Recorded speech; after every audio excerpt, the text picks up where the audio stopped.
universe is delivering to us right now. So we'll see what happens with the James Webb Space Telescope, which is what I'm really excited about for the future. So James Webb, as I mentioned, was launched Christmas Day, last Christmas, and it's about to release its first science observations a week Tuesday. So I think you'll want to stay tuned for this. I think it's going to be pretty exciting. This is a telescope. It's a 6.5 meter telescope. Hubble's a 2.5 meter telescope. It has 18 mirrors. These are made of beryllium and coated with gold.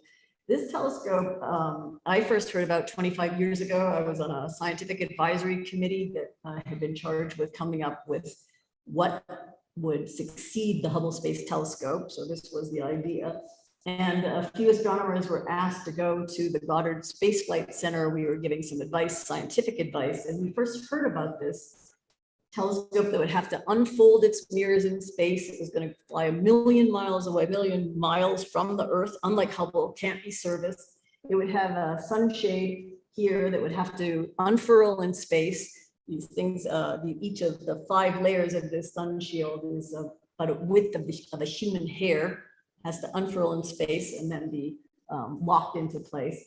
And the astronomers in the room looked at each other and said, "This is insane. It will never work." And it worked.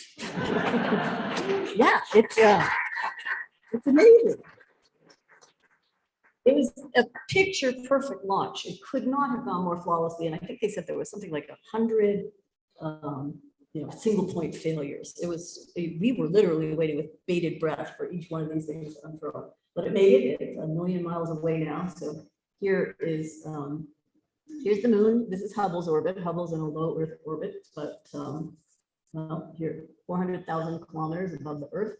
And this, the James Webb Space Telescope is now about 1 million miles from Earth. And it's a place called the L2 Lagrangian point. I'm not going to ask you about that later either.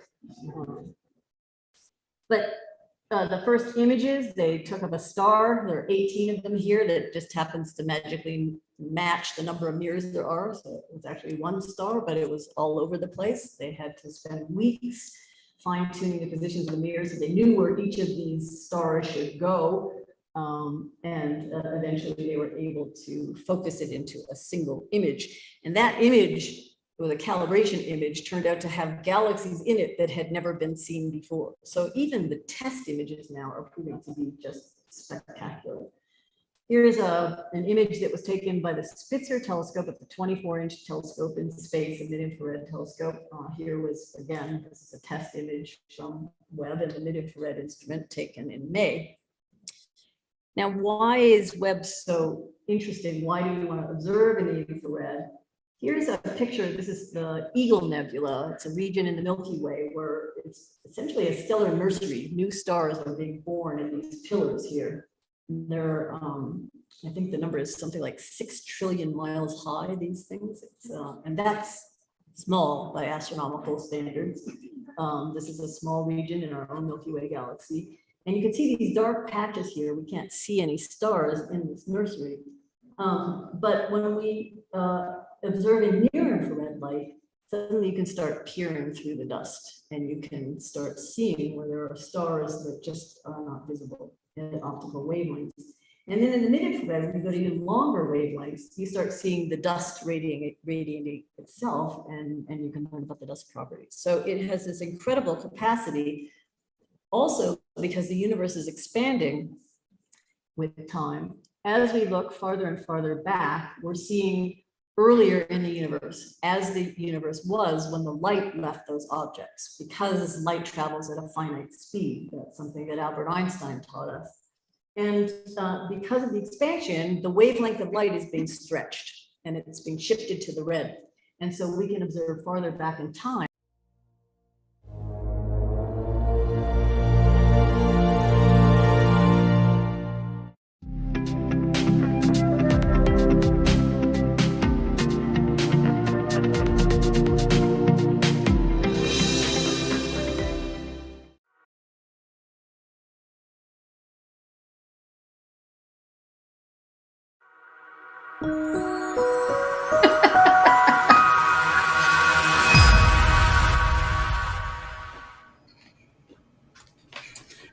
Well, hello everybody, it's Scott Roberts, Annie Scarborough, and we are here for Explore Alliance Live. And so It's what you were definitely hearing, live.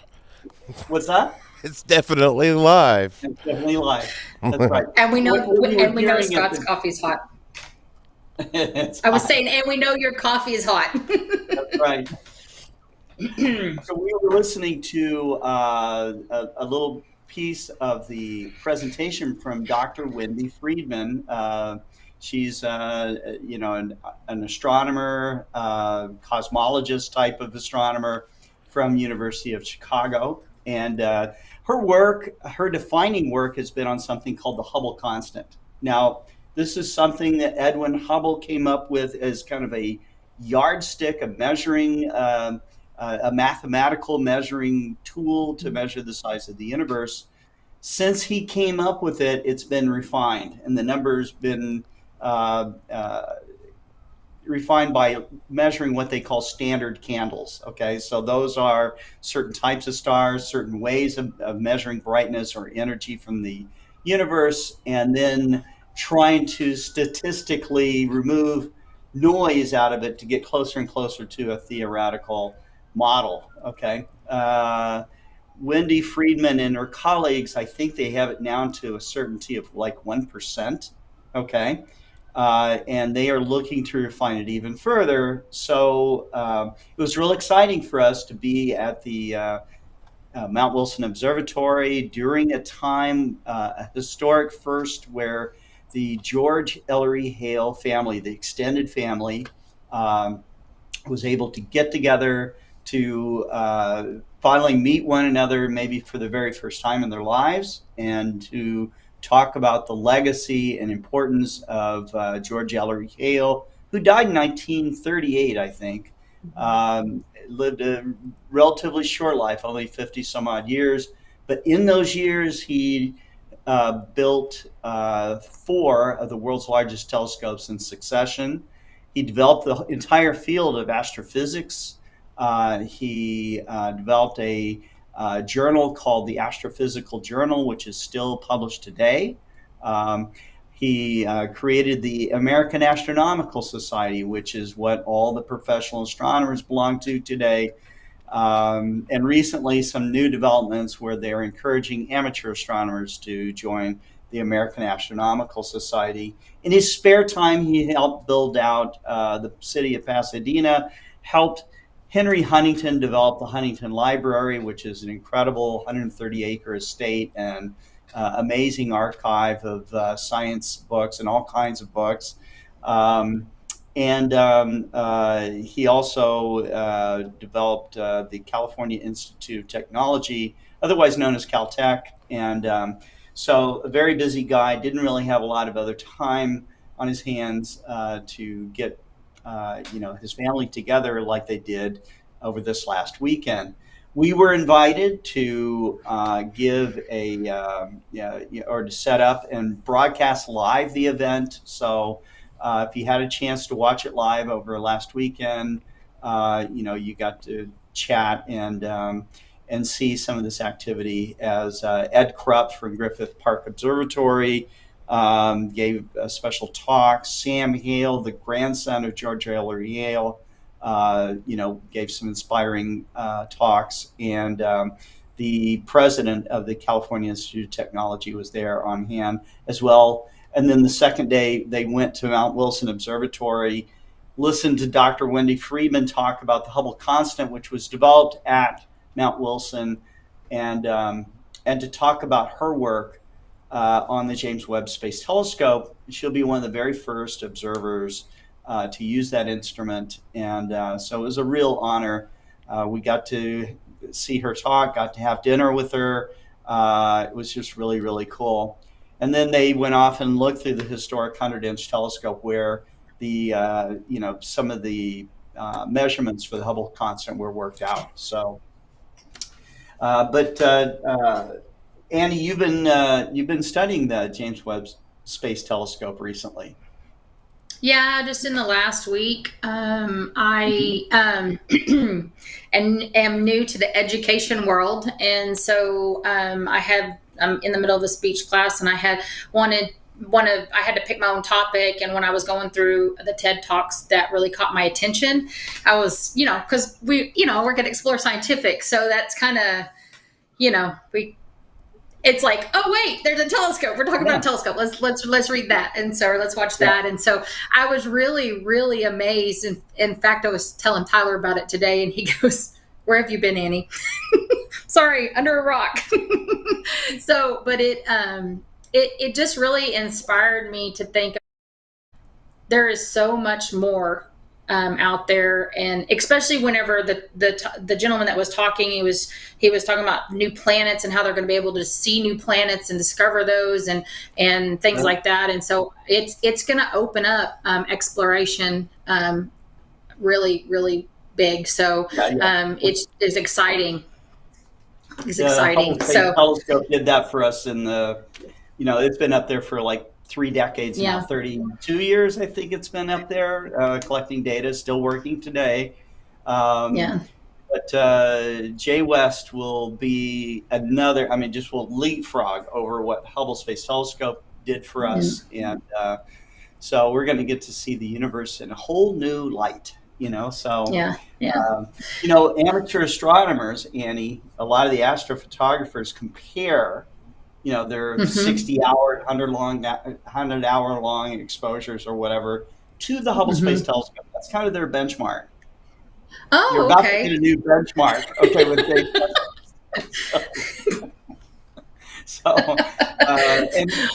the problem, a hurdle for them also will be is that Jay West images in the infrared, and you and I were talking about it earlier today, and you were talking about the gold that's on the mirror and mirrors, and that's gold reflects more infrared. It's higher performance in infrared.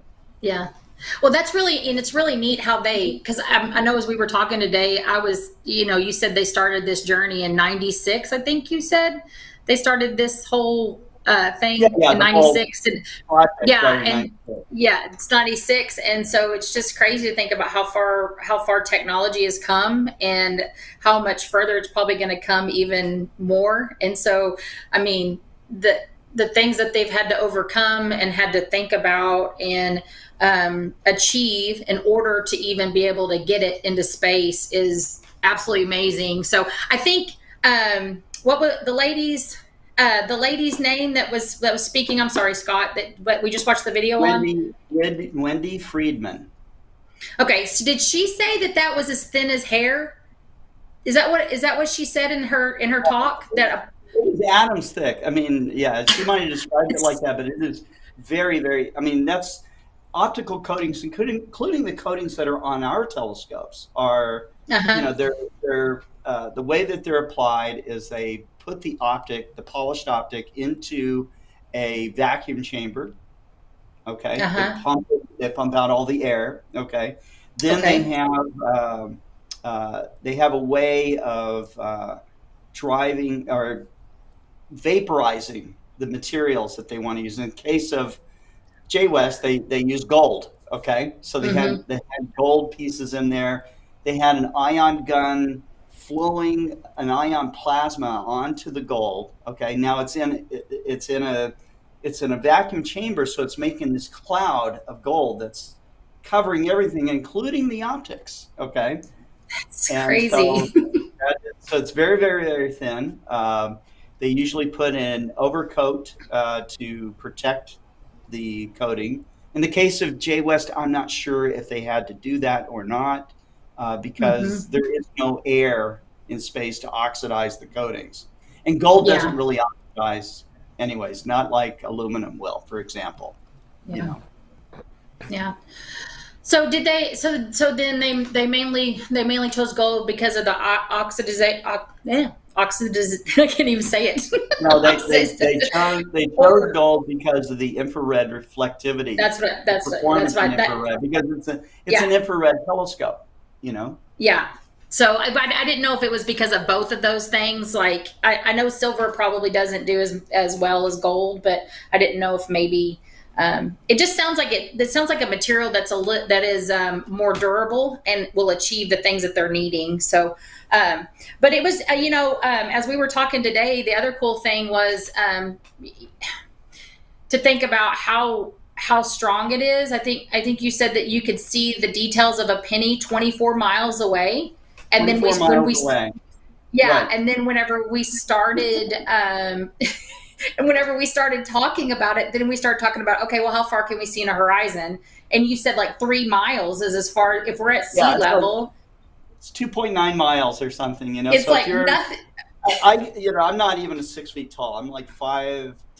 Okay, so I can't quite see 3 miles out. Okay, even on a crystal clear day, looking out over the ocean at sea level, I'm only going to be able to see 3 miles out. You get some elevation though. Now you can start to see much further out, and many, hock climbers and stuff like that, or if you've been to the top of a mountain, you might be able to see 100 miles out. Okay. But imagine holding a penny out, somebody's 24 miles away. You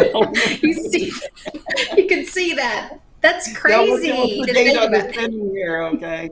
That's what Jay West can do. Okay, so. I mean, and when it's in our hands, we have to like bring it up so close to our eyes just to see it. Right. I'm using a magnifying glass, right? That's right. So that is so crazy. Super, right. Yeah. So well, it's interesting. I think somebody on the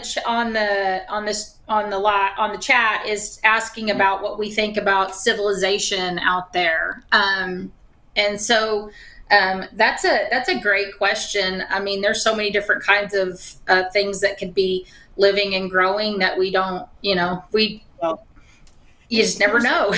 One of the big problems I think humans have is that we separate everything, right? Mm-hmm. We separate everything. You're separating the whites from the colors and putting in the washing machine. You're separating, which side of the road you're driving on. You're separating which ring you put your finger, you put your ring. We separate everything, okay? And therefore, we think that we're home base, okay? And everything out there is separate from us, okay? So when you ask the question, are there civilizations out there? We happen to be part of the out there, okay? That's true. That is a true statement. Absolutely connected to everything else in the universe. So if you want to ask, is there life out there in the universe, your first answer is yes, okay? Because we're here, okay? It's self-evident, all right, that we're already here. Now, is there other planets out there that have life on them? Probably, okay? Probably, because it happened here, okay? And so I think one of the big fallacies that humans keep falling into is that we think that we somehow occupy a special place in the universe.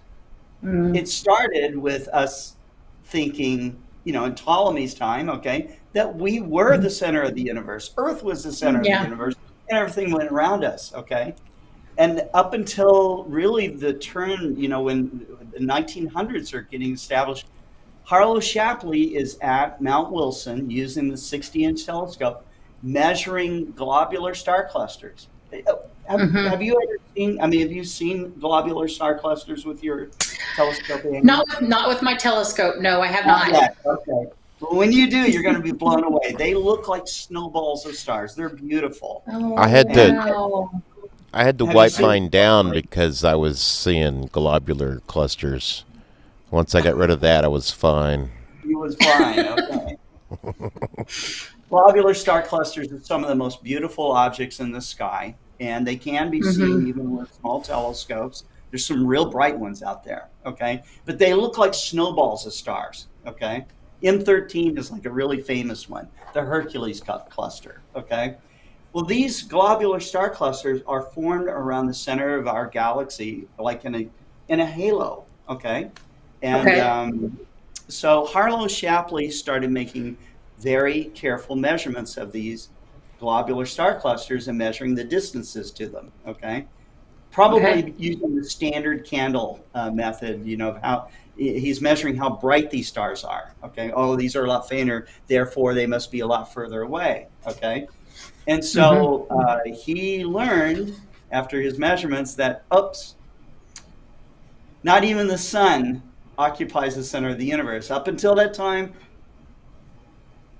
general accepted reality, as we want to call it, okay, was that the sun was in the center of the universe. Wrong. We're not even in a special part of the Milky Way, okay? And then we discovered, oh, well, the Milky Way must be the center of the universe. Wrong again, okay? No, it's not. It's just one of billions or trillions of galaxies out there. So we do not occupy a special place in the universe, okay? Therefore, it's easy to infer that life is not as miraculous as it is, and how, you know, that we think it's uncommon, okay? Yeah. We think it's uncommon. And some people, some theorists, you know, or people putting forward hypotheses that that this is the only place where life existed, because we have not yet really detected, you know, irrefutable, hardcore proof. Now, we're not like, you know, with on the Tonight Show with an alien. Okay, we're not. I mean, it would be really cool if we were, but that hasn't happened yet. Okay, to our knowledge. And I think. So I maybe think that might have been an alien, but you know, so. You never know. I think that one of the things too is, though, as we wrap our minds around life out there looking like us, and it doesn't. Sometimes it could be a small. It could be a small thing, microscopic living thing that's out there that we don't know about. You know, COVID. Yeah, I would say that COVID is a living thing. Okay, out there. Yeah, it's a virus. Okay. Yeah, it collectively has a kind of intelligence. Okay, it certainly kicked our butt, you know, and right. So and things like viruses can actually survive the environs of the vacuum of space, you know. Yeah, and they're not the only things. All right, so there's you know, the possibly bacteria that had been blown out of our atmosphere by big asteroid impacts, for example, could have, with the solar wind, kept blowing out till some of it collected, rained down on Mars, you know. So there's an idea that you know, the genesis of life here, as amazing that you know, kind of creation event is, you know, may not be that unusual in the universe. All right. So we, you know, as far as being very technical, you know, humans are still not super ultra technical. You know, I would say they just found, I don't know if you saw this, but they just found some human remains that are now dating 1 million years earlier than the oldest human remains ever found. Wow. So it puts humans back to about 3.5 million years. All right, well, let's just take the last 50,000 years. How much did we technically really know? Not much, okay? Then you keep compressing it to, you know, maybe the last 500 years. 500 years, it started getting pretty interesting. The last 400 some odd years, we got the telescope, okay? So, and now today, you know, we go all the way from Galileo's kind of not very great telescope to the James Webb Space Telescope, you know? Yeah, they were 300,000 years old, according to the carbon dating. You're talking about these remains? Yeah, the remains. Oh. 3 million. Huh? He said 300,000. What's the byline on this? What date is this? Yeah. That's why I got to 2017.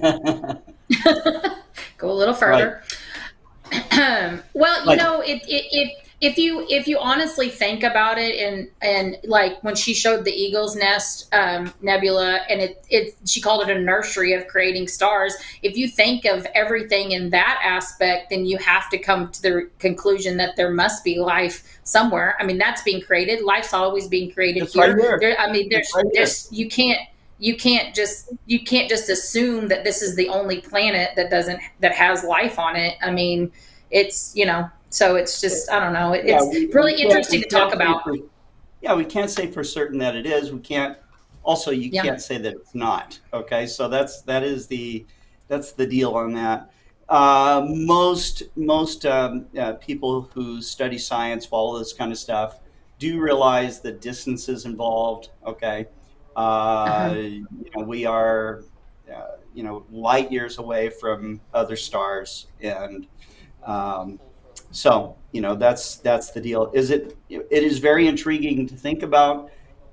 If you went to Pekka and Connor and you guys that are really kind of commenting on this, the if you went to the Jet Propulsion Laboratory and you asked the scientists there, okay, what is it that we're studying now? I mean, we kind of went through an era in astronomy where we were making maps. Okay, we were saying, okay, plotting this, and there, voila, we got a constellation. Okay, then Mm-hmm. we started trying to refine the positions of the stars. Okay, Mm-hmm.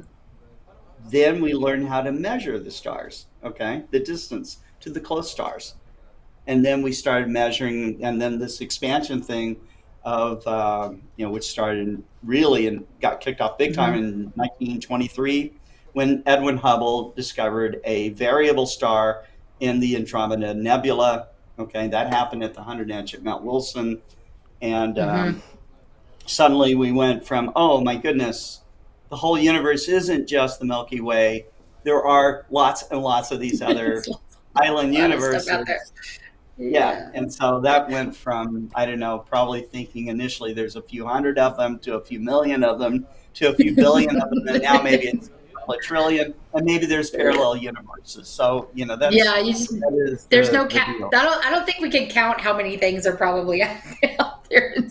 Out there, it just keeps going and going and going, which is amazing. I mean, what a great exploration, to be able to be a part of and and Sure. watch that journey unfold. I mean, I know that they had major things to overcome, from getting the telescope into the rocket to getting it out into space and unfolding it, and there was just a lot to do Incredible. in order Yeah. it to be able to do that. And so, and I want to know who thought. Okay, I just can see them trying to figure out. Oh, this telescope is way too big to fit in a rocket. Let's figure out how to origami fold it down so it'll fit in there. It was an origami, and it was amazing. I mean, I think Wendy said in the talk there was like 100 points of failure. There was more than 100 single points of failure. I think it was like 300 some odd. Just crazy. Okay, numbers of likelihood of failure on this instrument. Mm-hmm. But the point I was making about the Jet Propulsion Laboratory, if you went to the Jet Propulsion Laboratory today and asked them how are they studying, what is it that they're really after to study in the universe? It's not Mm-hmm. distance. It's not the spectral analysis so much. Okay. Yeah. What they're searching for is life. Okay. And they're Yeah, very that's really what serious about it. Okay. So, Yeah. Well, that's why they're constantly looking for new planets. I mean, the first time I read about, I think Jerry Hubble, I read an article on Jerry Hubble, him figuring out. I can't remember what kind of planets they are, but because of the way they pass, the light that comes, like you could just see the shadow of it, and so that's how I can't remember what they're called. That's how amateur astronomers can see Yeah. exoplanets. There's Yeah. methods. They're measuring the brightness of a star. They Mhm. predict. There's a prediction of the exoplanet. They get these Yeah. predictions, and so professional and amateur astronomers actually go and study it and see. Oh wow, does this light curve dip? Okay, match what was predicted. Okay, if it does. Yeah. Then you probably got to, that adds strength and weight to, Yeah. that's a planet. So, Yeah. Yeah, and that's really neat to think about. I mean, as hope this telescope will probably help with some more of that study and be able to find more planets out there. And yes, of course, that's what we're looking for is another life, a life out there. Are we the only ones? Which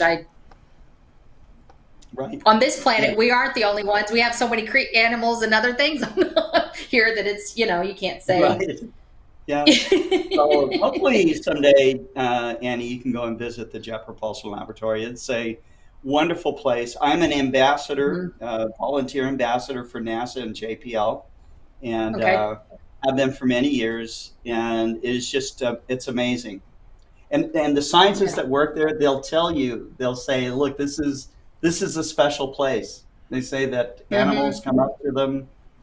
They talk about it in ways that they just walk up to them like Snow don't White. talk about stuff, because they is it like Snow White and the Seven Dwarfs where they yeah, just come? very much like that. When they come up and the birds sing to you and stuff. Not quite, okay, but I'm just kidding. Animals are much friendlier to the scientists than just say, because you don't see these animals walking around. This is Pasadena, right? They're in the city. Yeah. And so so they are, it's just really interesting about this. And the people who work there, they are, the way that they view the universe, the way they think about it, and how hard they're working on these things to explore our solar system and all the rest of it. It's really remarkable. So, if you got people that can figure out how to swing the Voyager spacecraft around using gravity assists around other planets to get around to other planets, and then to extend its life by years and years, to the point now, they are still getting signals back from the Voyager spacecraft, and they're in interstellar space. Wow. So what does that make us? What does that make us? Okay, we've got humans in space 24/7 on a space station. Okay. We send up appliances all over the solar system. We've got rovers, we've got orbiting camera systems, all the rest of the stuff. We got we got a couple of very nice, in fact, more than two very nice space telescopes out there. Most famous of which are the Hubble Space Telescope and J West. Okay. And of course, we got some billions of people here standing on the planet right now, but we're related to all of them. We're all connected. Okay. All right. So there's not like the astronauts, and they're somehow separate from those of us on the ground. We're all related, right? So we're not just Earthlings anymore, okay? Not really, if you want to be honest about it, okay? We are a spacefaring species. Yeah. And so our, if do I have to change my title now? Yes. To Paul Newton, spacefaring. So being. it's Reverend Colonel Paul G. Newton. Only in Paul space. just got his Reverend status, so pretty soon he's gonna be able to marry people. I'm also a colonel. And a colonel. Okay, yes. We're gonna start calling you the colonel. I'm Reverend Colonel Paul G. Newton. I went to auctioneer school when I was younger, so I'm actually a colonel. You're actually auctioneers are colonels. That's gosh. Yes. I want you to say that, Paul. Oh my goodness. No, I'm not a doctor. Jim Norwood said Dr. Paul Space Traveler. There we go. That's right. I'm not a doctor. Dr. Paul Space Traveler. Reverend Colonel. I think somebody asked if we have ever made our own telescope. Yes. I have not. Scott, have you? You have, Annie. You made the Galileo scope. Oh, that's a kid. That's a kid I put it together. That's different. Counts. Okay, so there's different levels of making your own telescope. One of them is that you've designed a telescope, put it together, made it work. Okay.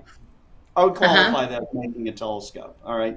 There are other guys who took, like John Dobson, for example. John Dobson took porthole glass from ships and beach sand, okay, and ground out a mirror and then polished it. Okay. That's how he made his telescope. That's not the invention of the Dobsonian, but he built Dobsonian telescopes, or he didn't call them Dobsonians. John Dobson didn't like calling those telescopes Dobsonians.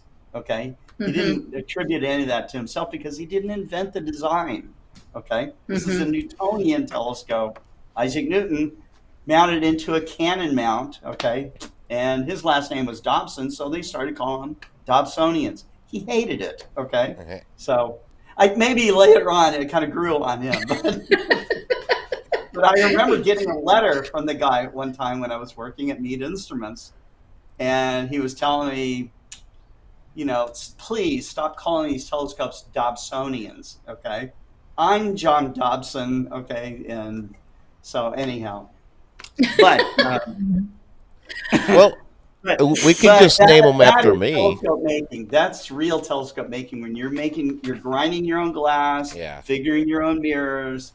If you want to get really, really good, really say you made a telescope, make your own eyepiece too. Okay, make your own finder scope. So, but the process of making your own telescope is it's a lot of fun. I did it in making a special camera called a Slevet. It wasn't my design, but I built one of only 4 in the world that existed. So anyhow. So Beatrice has started a conversation in the chat about if Mac Casses are better at viewing clusters, I'm just paraphrasing, than Newtonians. So she started this whole thing, and I don't know if you've read it. So I'm reading it right now. Is it more satisfying? Is that more satisfying like than looking in there and going, that's satisfying? Some things are. Well, that's the new thing. What I'll tell you, what gives great satisfaction to a lot of people in looking at deep sky objects is how tiny do the stars look, how contrasty is the image, how black is the background, for example, and that has a lot to do with the F ratio of the telescope, whether it's Newtonian or Maxitov. Okay, most Maxitovs have a long focal length, like f12. Okay, and therefore the central obstruction is kind of small. All right, secondary mirror. So think about the light rays coming down, hitting the mirror. Okay, now they're going up a very long focal length till they get to that secondary mirror. And so to capture the whole width of light, that angle is now kind of thin. All right, so they don't need a very big one. Versus if it's a short focal length, now the light rays come down and they have to come all the way up to where they're going to come to focus to hit the secondary mirror. But it's now, this cone, you can see my arms, is wider. So the secondary has to be bigger, okay, to capture all the light. All right. So, and you want to capture all the light, because if you make a small secondary and you've got a short focal length lens, you're not capturing all the light of that mirror. Yeah. All right. So that is, so when you go to a bigger central obstruction over the mirror, the contrast goes down. All right. So the sky doesn't look as jet black. Okay. And what's happening is that actually the airy disk of the star is, if you dissected the actual image, okay, the airy disk is defined by the diameter of the mirror, okay, and the C conditions for the night. So it makes a spot.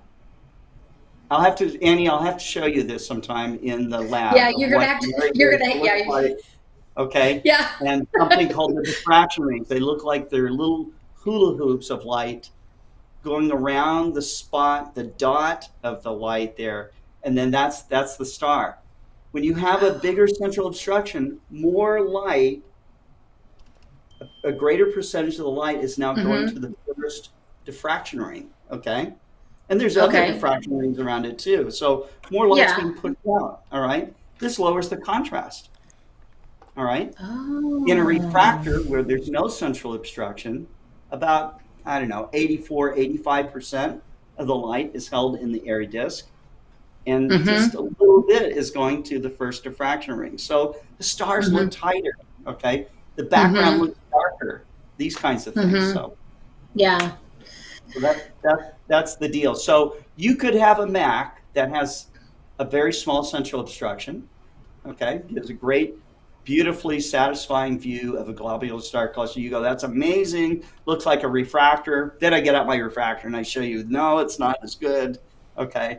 Because there's no central obstruction. But we have to start shoveling out the money, because real high-end refractors, we know we sell some. Okay. Yeah. They are expensive. They're hard to make. They take very special glass and all the rest of it. Okay. Yeah. Macs are easier to make. than a refractor is. They also have the advantage they're very short and squatty. You've seen them, okay? Yeah. But they have a secondary mirror, all right? And so it's not going to have as much contrast as a refractor does.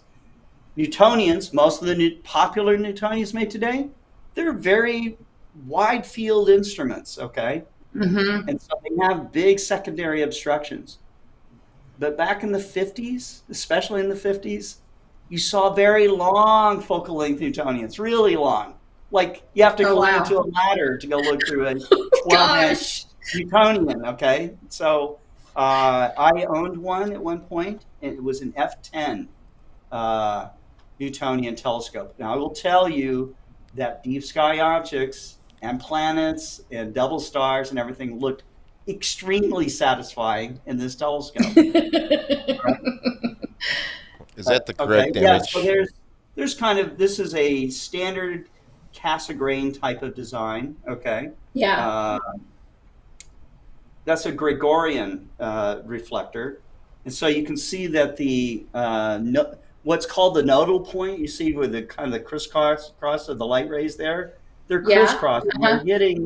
They're hitting a, instead of a convex mirror, they're hitting a concave mirror. This is flipping the image around and then coming out to the back where the person's eye is. Gregorian telescopes actually show images right side up, okay, instead of upside down as we normally look through them. So they're Gregorian Cassegrain telescopes are really good for making them into spotting scopes. This is a Newtonian design, okay? Isaac Newton's design right here laid out. This has a mirror that's not a sphere. This is a parabola. So the way that they grind this mirror is they start as a sphere and then they start deepening the center. And what this does is it makes all the light rays focus all at the same time. Okay, this gets rid of spherical aberrations. Then we just have a flat mirror and the light comes off to the side. If this was a long focal length, you can see just from the light rays, the ray tracing here, that secondary could be very small, okay? And that would, you get a very tiny secondary, it starts to look like what a refractor looks like, okay? So that's the deal on that. So the satisfaction, Tarek, on these things really is, it all just depends, okay? What is it that you're after, Do you want real wide field views and the highest contrast? You're probably going to go after a refractor, okay? Yeah. There's the Cassegrain. What's that? I think this is the Cassegrain, right? Yeah, we looked at a couple of Cassegrains. Okay, now this is a classical Cassegrain. Okay, we've got a primary mirror that's either spherical or parabola, or it could be a hyperbolic. Okay, and then we've got a secondary mirror, which could be a sphere, usually is a sphere. And but the advantage of the Cassegrain is that it made the telescope shorter. Okay, and that advantage meant that we didn't have to have as big of a mount to hold the telescope because it's not as big and as heavy. Yeah. So these are all little trade-offs of what you want, what. So they make most professional telescopes made today are Cassegrain designs because they can fold the light. Right. We don't see big refractors in space. No, we don't see those. Could you? Yes, you could. But big old that you have to get on a ladder on space and it's a little bit of a climb. Gravity, you don't need the ladder. Okay, you just float up there. Just float up there. It's a little bit of a climb. That's all. Just take your helmet off and look in the eyepiece for the nanosecond that you can do that. So, speaking of gravity, let's talk about the dust that hit the James Webb Space Telescope. It was dust. So as we were talking earlier, you're talking about the strike on the mirror, right? That everybody says. Yeah, because we were talking today, and I said I heard a rock hit at the telescope, and so smaller or Yeah, something, right? yeah. And then you looked it up, and you said it was a tiny piece, and I said, okay, what's the difference between tiny in space versus tiny on Earth? What do you mean What by is tiny? there a difference? So then we Right. did some more digging, and we figured out it was dust that Signs of actually, dust. Yeah. yeah, So, that hit the but you've got a telescope. piece of dust coming at you at 50,000 miles an hour or whatever it is. Okay, it's got a lot of momentum. Okay, boom. It's not like the movies where they show the guy floating away slowly into space. That it's actually being propelled at a very fast pace. Is that what you're telling me? Yeah. Well, even the astronaut, it depends, in relation to what, okay? But, some things are, we got something moving Yeah. 100,000 miles an hour, then it looks like this What- 50,000 miles an hour is very slow. We use Yeah. we're starting to use rail guns, and they take a half inch by a quarter inch diameter, just a piece of metal. And they don't even no aerodynamics, no nothing. It's just like a cylinder. They shoot it out those things, the electric railgun, and what is it, Scott? Like 10,000 feet per second, something like that. It's crazy. It's only 5,400 miles per hour, okay, Oh. versus spacecraft which travel much faster than that. Yeah. Okay. So that one And- little piece of metal that pops out of that railgun can go all the way through any armor that we have. Right, and that's So only 5,000 imagine miles. what a Right. piece of dust does at 17,000 miles an hour. Miles per hour. Yeah. Yeah. But So I this is don't. why I we don't. have to clean up space, because we're flying Well, through and I didn't- space. Get a Well- broom. Yeah. Well, and I get to it, Reverend Paul. So Reverend I don't think. Colonel. Oh, I'm sorry, Reverend Reverend Colonel Paul. Well, I don't think we understand the reality of how fast that is. I mean, we've seen stuff go fast. Of course, we have race cars that go really fast and things like that. But I don't think that we actually understand the speed of that. And I'm kind of curious what it actually feels like. well, what does Like, it feel would like you- right now? Yeah, I mean, you're there, you're sitting in your home. How does it feel? we're spinning I'm not at moving anywhere. 15,000 We're not miles moving, an hour. right? Yeah, but we're going I know, 60,000 miles an hour. 60,000 We're going miles an hour. 60,000 miles an hour around the sun Yeah. right now. I don't know. And we're You spinning feel at what? How fast Can are you we feel going? it? Can you feel? Can you? Scott, can you feel it? Can you feel? I know you can feel it there. I can't feel Well, it here. I do. I feel a little dizzy. I do. I feel a little dizzy. Okay, so Well, that's- all right. So Uh-huh. think about this. Okay, you're going 60,000 miles an hour around the sun. Okay, the sun is in a spiral arm of the Milky Way galaxy. Okay, it's also spinning, by the way. All right, so that's about roughly. I mean, these are rough numbers. 500,000 miles per hour. Okay, and the whole galaxy is moving. We're all moving. Okay. So, and only I'm giving in reference to the Andromeda galaxy because the Andromeda galaxy and the Milky Way galaxy are on a collision course. They're heading towards each other. All right. So that's relative speed towards Andromeda is about 1.5 million miles per hour. Okay. So we're flying to a new part of space that we've never been to before all the time. So according to NASA, Webb's mirror was engineered to withstand bombardment from the micrometeoroid environment and its orbit around the sun. Earth L2 of dust-sized particles flying at extreme velocities. While the telescope was being built, engineers used a mixture of simulations and actual test impacts on mirror samples to get a clearer idea of how to fortify the observatory for operation in orbit. The most recent impact was larger than was modeled and beyond what the team could have tested on the ground, and it was just dust. That's crazy. It's crazy, isn't it? It is very, very crazy. It makes me think about you talking about us spinning and stuff like that. It makes me think about all the times, like when you have an ear infection or something like that, and your equilibrium gets off, and then you're like, you feel like spinning.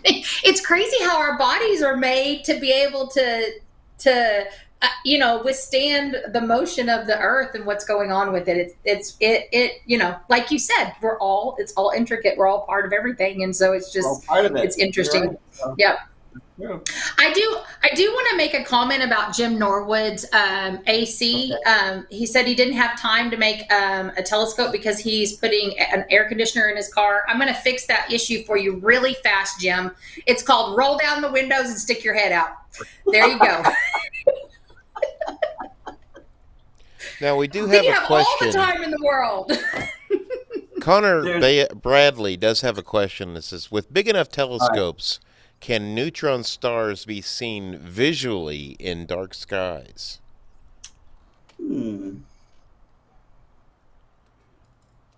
Well, that's a good question. Let me check something here. There's something called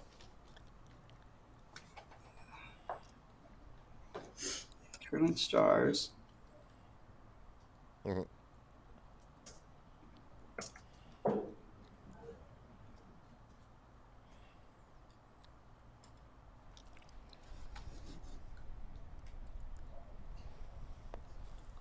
Yeah. So the short answer is yes. Okay. There is an object called the Ring Nebula. Okay, M57.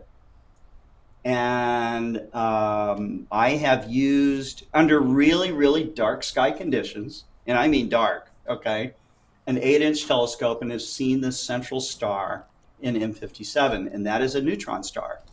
It's a magnitude 15 or 16 star. And, you have to be good at observing faint deep sky objects. You have to use what's called averted vision. If you stare right at it, you don't see it. You let your eye wander away, you relax, and you can detect it. Okay. So, but certainly we have Dobsonian telescopes with, 12, 16, and 20 inches of diameter. That could, in the 16-inch and 20-inch range, it's easy. And then we have the Fulham folded Newtonians, which range from 30 inches to 65 inches of aperture. And it can absolutely see those things. No problem. So that's the deal. And this is, so Pekka, was that question naked eye or with telescope? He did say, maybe you're answering another question, but where it relates to neutron stars, they can be seen. Next question. They're really chatting it up in the chat. It's really good. If I stick my head out, I just get my sunburned head. That's right. No, you're supposed to put sunscreen on. See, then the wind goes across and you've got the wet, greasy feel. We gotta be a man. It just adds. Gotta be a man. So when I was a kid, okay, our air conditioning in our car was called a 55x2. Okay, and that was, you roll down both windows and we was going 55 miles an hour. That's right. That's right. We didn't have an air conditioner in our car, I grew up driving a 66 Chevy, so I know exactly how that is. All right, there you go. That's right. But air conditioning is nice, Jim. I have to agree. Yes. Hey, let's talk about contributions of humanity's, compassion towards humanity is air conditioning and central heating.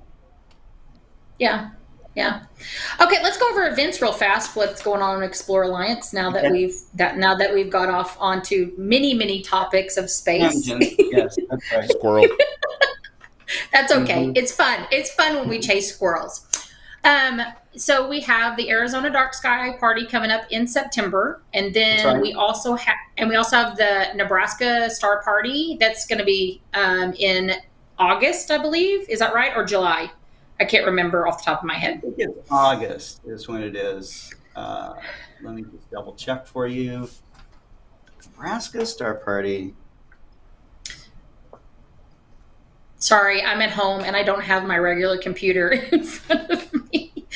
That kind of puts me at a standstill. It is end of July, July 24th. End of July. 29th. Okay. Yeah, they changed the new moon, so that's the deal. Okay. And then there was one other thing happening in September, but I can't remember what it was. It was another star party that's happening.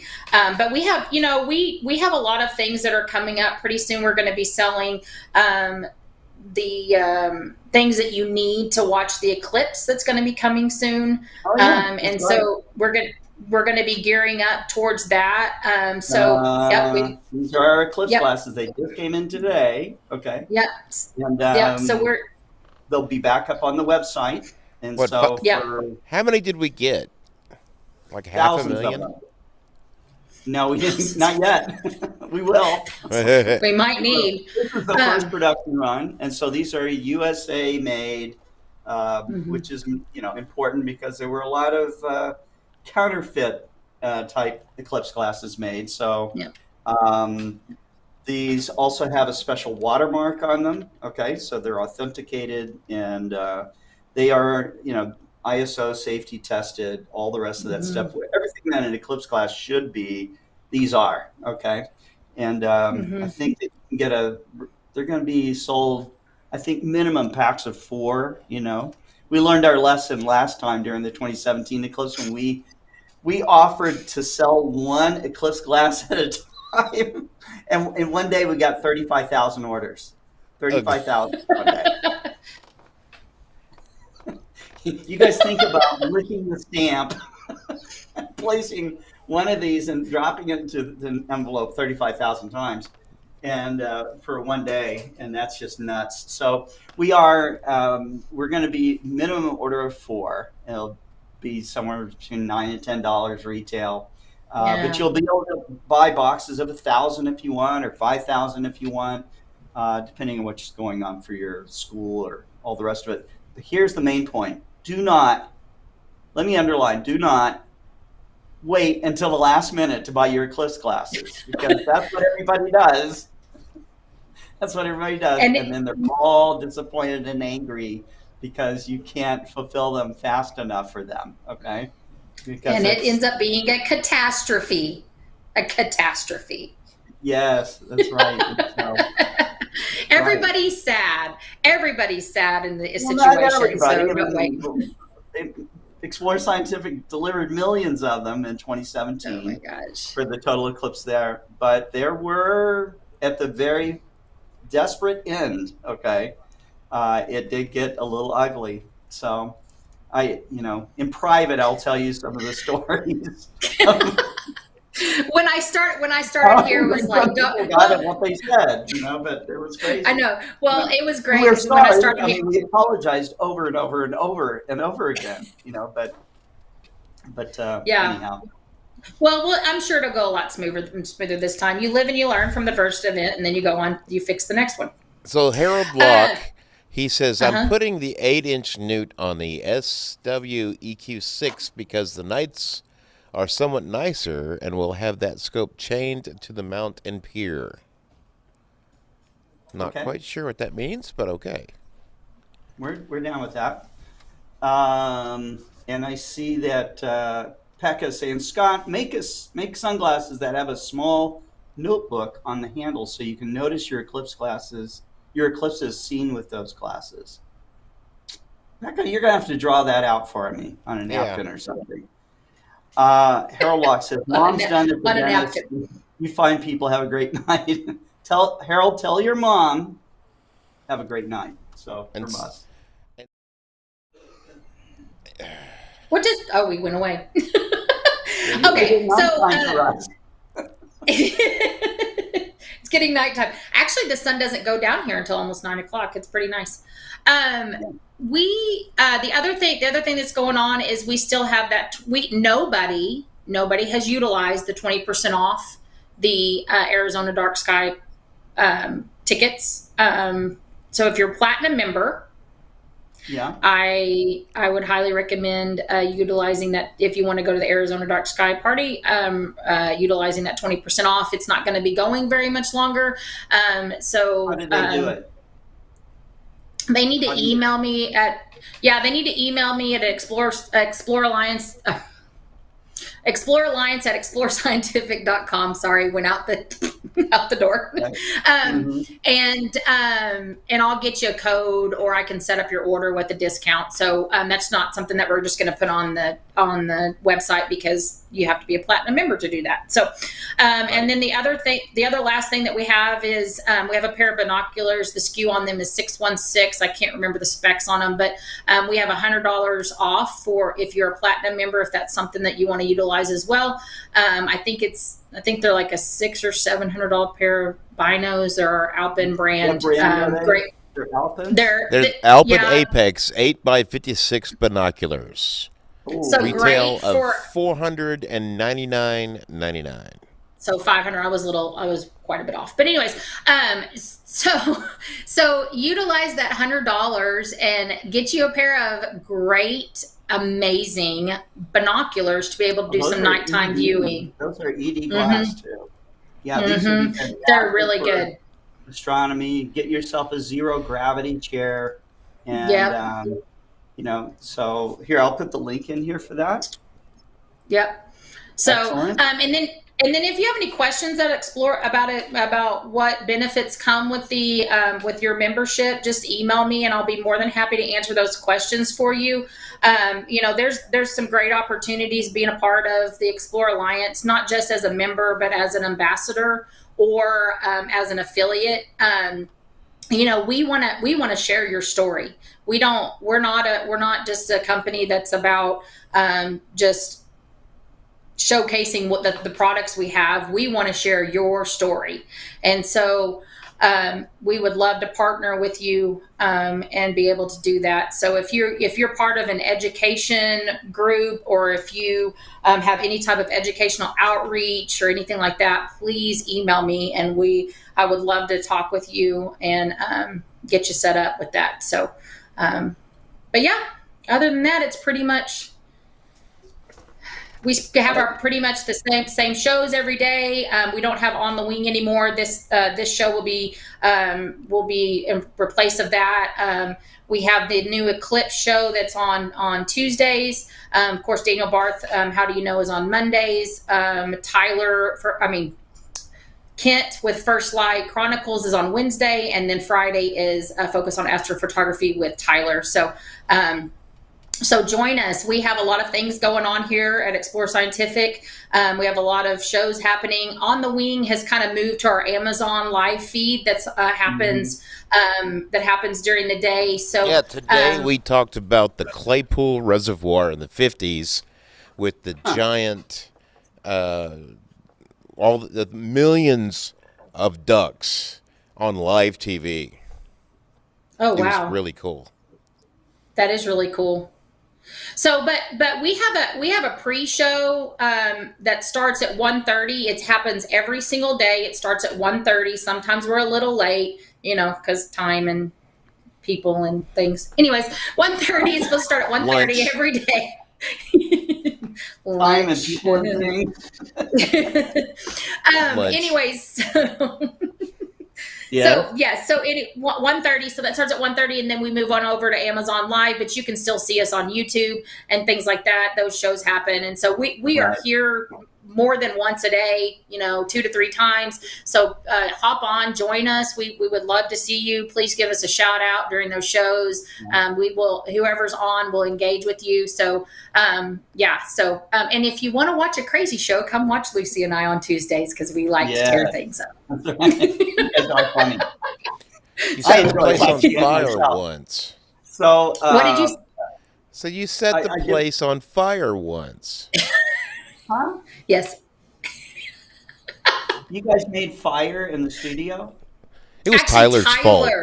Yeah. Tyler made a product smoke. Okay. Yes, we were building a stem. We were building a one of those. I can't remember if it was the 145 stem thing with the electronics, and we couldn't get it to work. And I went and got Tyler, and Tyler came in, and all of a sudden he starts taking the batteries out, and smoke comes up. It's because Tyler came in. I was not here that day. That was the day that I had to go to Dallas. So you can't blame me.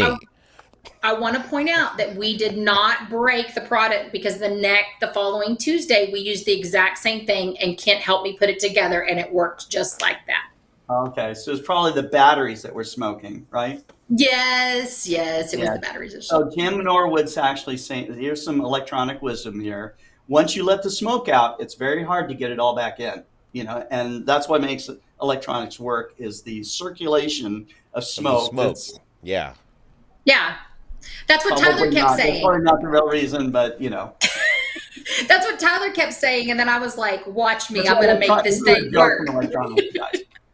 So Beatrice Hines had a good question here. She wanted to know, how long can you store eclipse glasses? Can you store them for a couple of years? The answer is yes. Okay, it is yes. Okay, you can store them. And I've used eclipse glasses that are old. Okay, but if you see any degradation at all, any scratches, any thinning of the coating material itself, let me just put it this way: eclipse glasses are so inexpensive. Yeah. That it's worth getting a fresh pair. Okay, if you have any question at all. Okay, because your eyesight is invaluable, right? So you just don't want to risk it if that's the case. You can give them but to you know what you're doing. Yeah, you can give them to your nosy neighbor. No? Okay, don't do that. Oh, they throw people in prison for stuff like that. Was it on purpose? They knew the sun was hot. But he's a reverend colonel. He won't get thrown in prison. Reverend Colonel Paul G. Newton. Okay, so I really love. I'm totally fired now. You're fired now, Paul. Yeah. Yes. Scott, I really liked that video you made the other day about why you should not. I don't know if it was the other day, but anyways, I watched the video. That was an old video. That was 2017. So here's the background story to this. Yeah, you weren't here at that time, but we get a one of the new customer service people comes running up to me and says, "Hey Scott, there's a amateur astronomer who owns one of our refractors." Okay, now. You own one of our refractors. I'm assuming that you know some stuff about astronomy, but that's an assumption, okay? And so they wanted to know: is it okay to use eclipse glasses to look through the telescope? Okay, and the answer is absolutely not. Absolutely not. So I just dropped everything I'm doing right there, because I'm going, oh my God, if this guy's thinking this, how many other people are thinking about this? Okay. Can I use eclipse glasses to look through my telescope or through my binoculars? Okay. So I took a pair of eclipse glasses out. I took an over the lens solar filter. Okay. And I was showing them how to apply that over the telescope. And that's how you should do it. Versus taking a pair of eclipse glasses, putting those puppies on and looking through the eyepiece. All right. So I just held the eclipse glasses over where the eyepiece was, and it, like a laser beam, just blew a hole right through, instantly through the eclipse glasses. Okay. Yeah. And that would have been your eye, just like cooking. Okay, in the eyepiece. So absolutely don't do that. But I liked your technique that you used in showing that and that would be a great way to check something, is you pointed the telescope at the sun and you put the product in front of the eyepiece, whereas putting it on your face and looking, so I thought that was really, I would have blown my eyeball out. So yeah, but I know that, but I'm saying that somebody who's not for sure, like that astronomer that called customer service asking, well, why don't you just I mean, why don't you give it a try and call us back. No, we did not. no, do no, no, that. no, no. Okay. I'm saying We're not here on to your protect. face. At least put it We're here to serve and protect. serve Well, and protect. At least sell. Yeah. Hey, I wanna. I'm teasing. Beatrice is a little upset that we don't have On the Wing anymore, but I do want to let Beatrice know that it is still here. It happens at 1:30 on Thursdays and runs over into the Amazon Live show.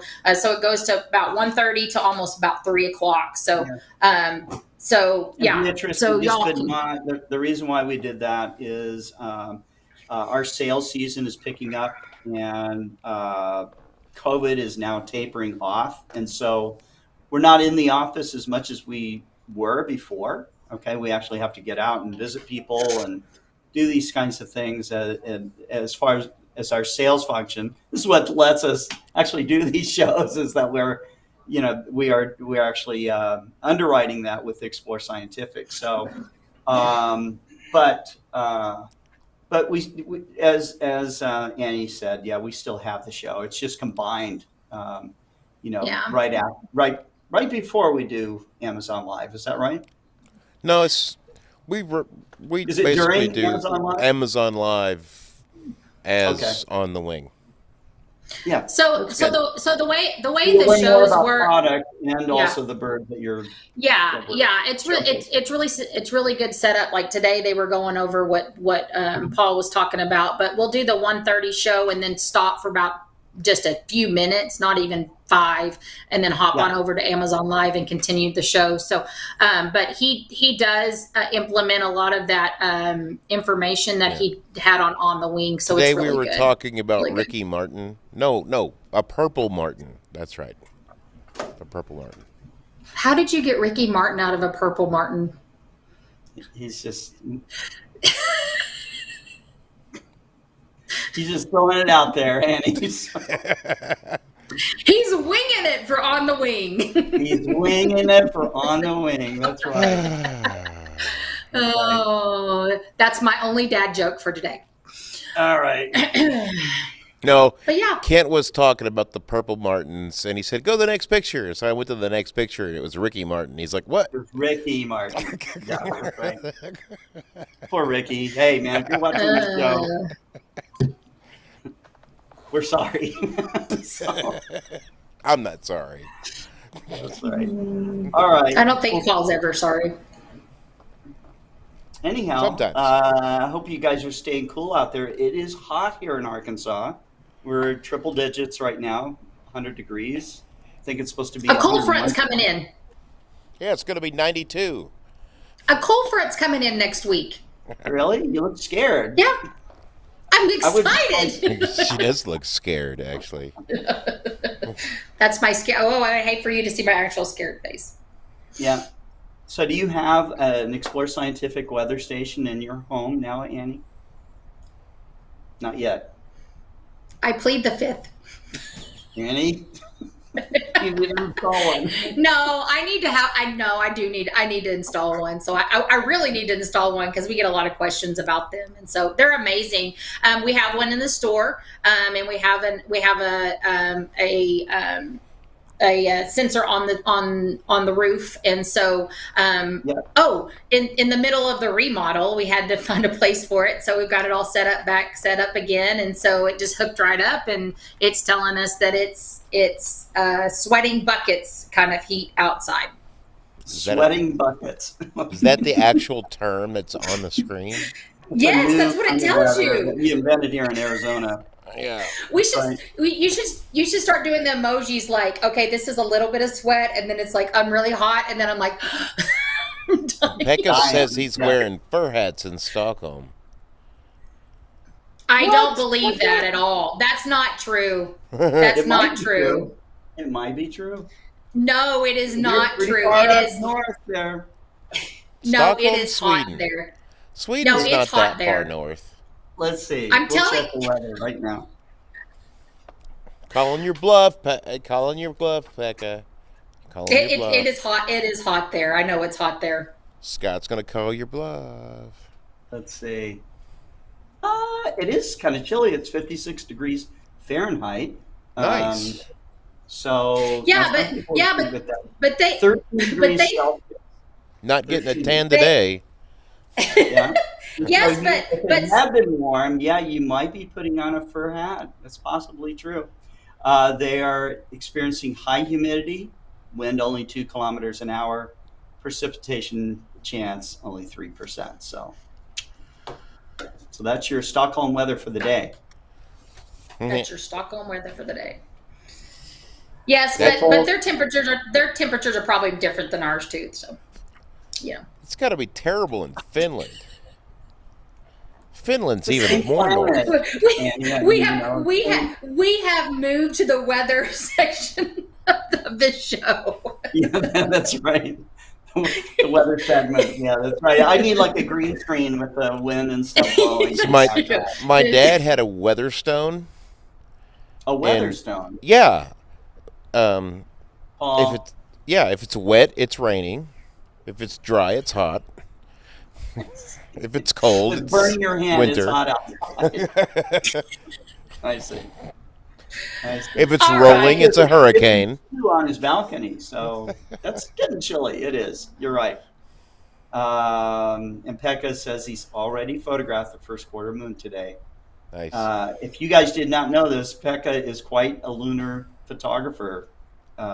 He did. I mean, he had that beautiful image that got shown all over town, and so it's awesome. Keep it up. Keep up the good work, Pekka. Anyhow, do we have anything more to add before we close? Before we move on to something else crazier? No. Before we get to the crazy part of the show? Just leave it to me.